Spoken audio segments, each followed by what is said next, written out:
Logan Johnson was a junior basketball player going through his team's hell week of practice. Every one of his teammates told him, you know what, dude, you're gonna die. You're gonna puke all over the floor.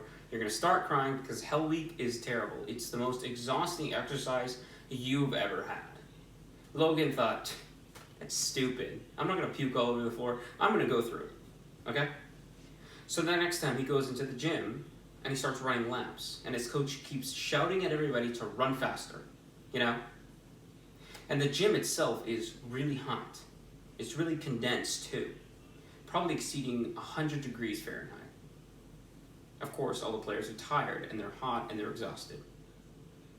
And so is Logan. And then all of a sudden, Logan starts to feel really dizzy. He goes over to the water fountain, sprays his face, drinks some water, yet it never quenched his thirst. He would just end up throwing it up later. He started running again, and he got really, really dizzy, and he wasn't able to move any further. He would take one step at a time, and it was a hassle for him. He told his coach about his problems, but his coach said, keep running. It doesn't matter. You're fine. Eventually, he collapsed. He was sent to the hospital, and upon inspection, they thought it was just a stomach flu. They gave him some pills for the stomach flu, and he was on his way. However, with extreme symptoms persisting and dark urine, he went to the hospital again, and they found out that he had contracted rhabdomyolysis.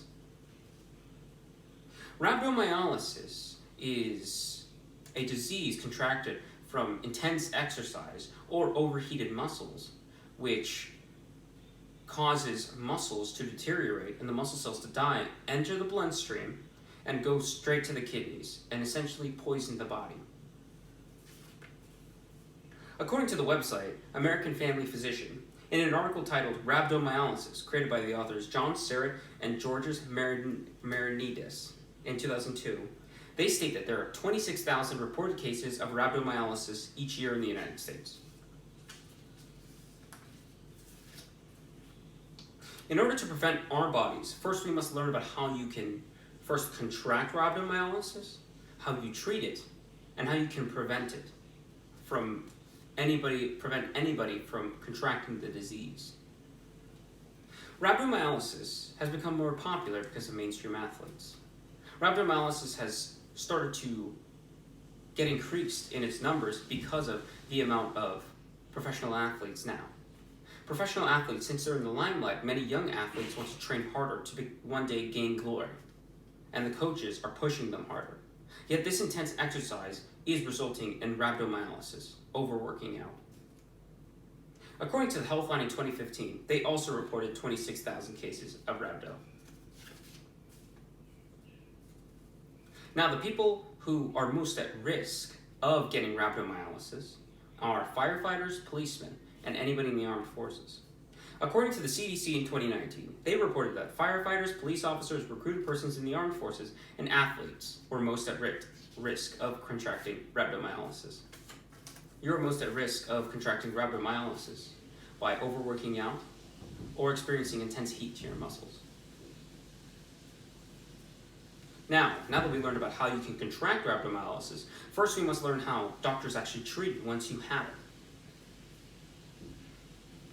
The way you treat rhabdomyolysis, or the way doctors do, is by flushing your body with many electrolytes through an IV.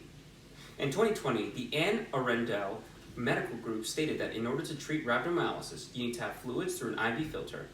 Through an IV, filter out all the toxins of your kidneys, from your kidneys. Now, when they do this, it's filtering all the toxins from the kidneys so that the kidneys don't get infected and they don't die and they don't poison the actual human. Now, while doctors can treat rhabdo, patients must become educated about the disease in order to prevent it. Now, in order to prevent it, there are many rules that you can have while you're exercising. Now, for instance, you can have ways to cool down your body. So you can bring water with you while you're exercising to make sure that your muscles are getting cool. So whenever you're in a hot day, you don't accidentally increase your chances of getting rhabdo by overheating. You can have ways to cool yourself down. You can also keep your exercises at a slower pace so that you're not overexerting yourself and you're not causing extraneous strain on your muscles. You want to also have many time to relax and recuperate, because if you have that time to recuperate and relax, then your muscles will be able to fix themselves up faster. Now, according to the Cleveland Clinic in 2019, they explained that rhabdomyolysis can be prevented by listening to your body and knowing your limitations during exercise.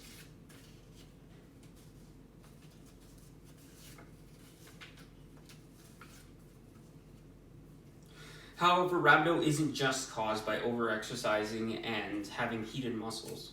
Rhabdomyolysis is also caused by toxic chemicals that you put in your body, such as medications or illegal substance abuse, such as alcohol or any type of illegal drugs.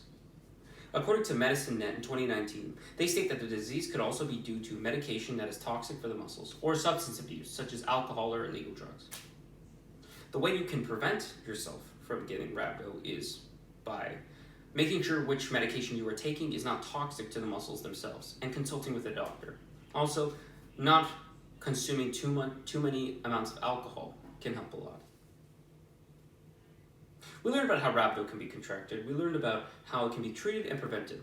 This will go a long way in minimizing the disease and minimizing the fatalities that it can cause within people.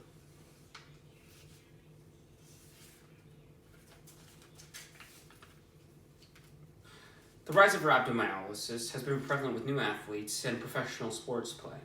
This pushes younger athletes to exercise beyond their limit. However, because of this disease and its unknown qualities, it would be nice for many athletes to have this knowledge so that they don't get put in a fatal situation just by trying to push beyond their limits. Sometimes, no pain can result in gains. Thank you.